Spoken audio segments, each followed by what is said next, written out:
5 seconds. Start. Sir, the key finding of the Commission's report in this. They have noted down the causes of farmers' distress. The major causes of agrarian crisis are unfinished agenda in land reforms, quantity and quality of water, technological fatigue, access, adequacy, and timeliness of institutional credit and opportunities for assured and remunerative marketing. Adverse meteorological factors add to these problems. These are the factors for distress of farmers. They have further gone to explain the inequitable land holdings and some of the main recommendations that they have made in their report relates to distribution of ceiling, surplus and waste lands. This is nothing new, as for the last 40 years we have been hearing this. Secondly, prevent diversion, and this is more important especially for the farmers from Punjab who have been agitating of prime agricultural land and forest land to corporate sector for non-agricultural purposes.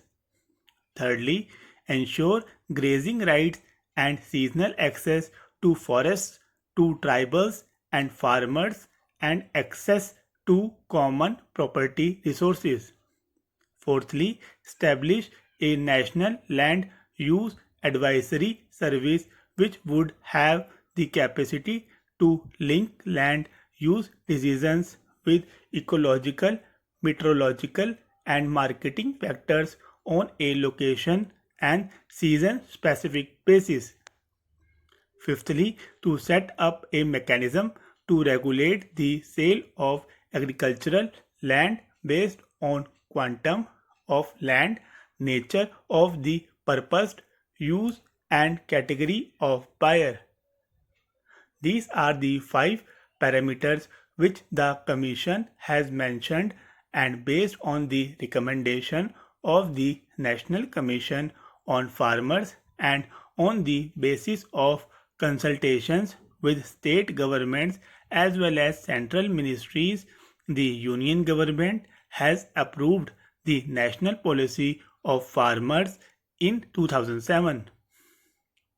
We were informed that a regular monitoring mechanism has been put in place to oversee the progress of implementation.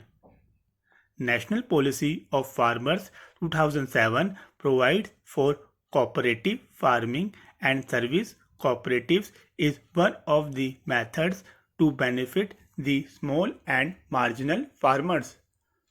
Dr. Swaminathan has been propagating that attention should be on the farmers. Increasing income per hectare was as much of a concern as improving yield per hectare. Improving the well-being of farmers rather than concentrating on agricultural output should be the government's focus to reverse the decline in agricultural growth. We should focus more on the economic well-being of women and men feeding the nation than just production. Since the late 1960s, our concentration has been on how the yield will grow and how the productivity will grow, and by doing that, we have left our farmers and their family. Dr. Swaminathan has said that our attention now should be focused on the farmers and their family, especially women and men, and then only the farm output will grow.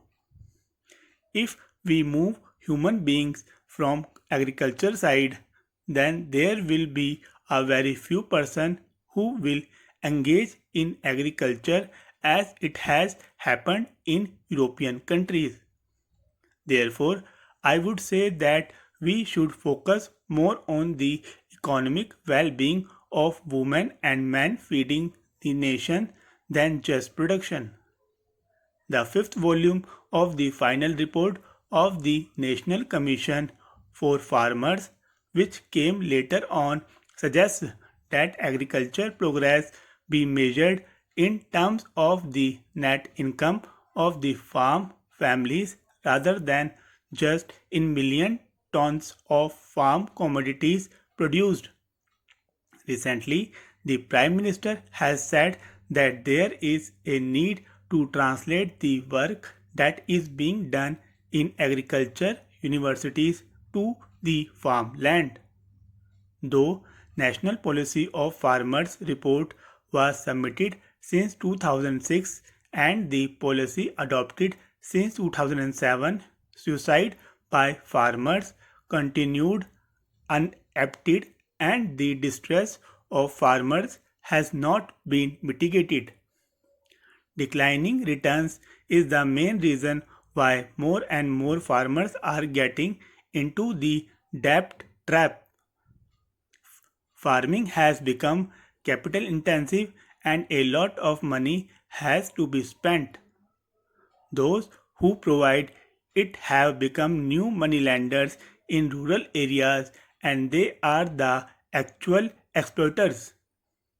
Therefore, there is a need to see that the farmers are not put to difficulty in availing soft loan and the price of the input should be under control. The minimum support price should be determined in such a way that it would be profitable.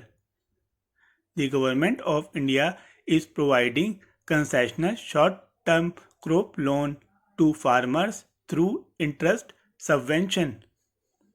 Many state governments also providing subvention in interest rate to the needy small and landless farmers. This is a great help, no doubt, to the agricultural farm hands in arranging seed, fertilizer, and agricultural implements in time.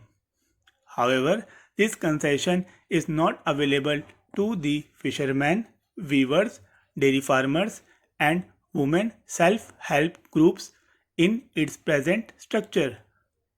They are equally vulnerable and also are in need of financing for starting and running their activities.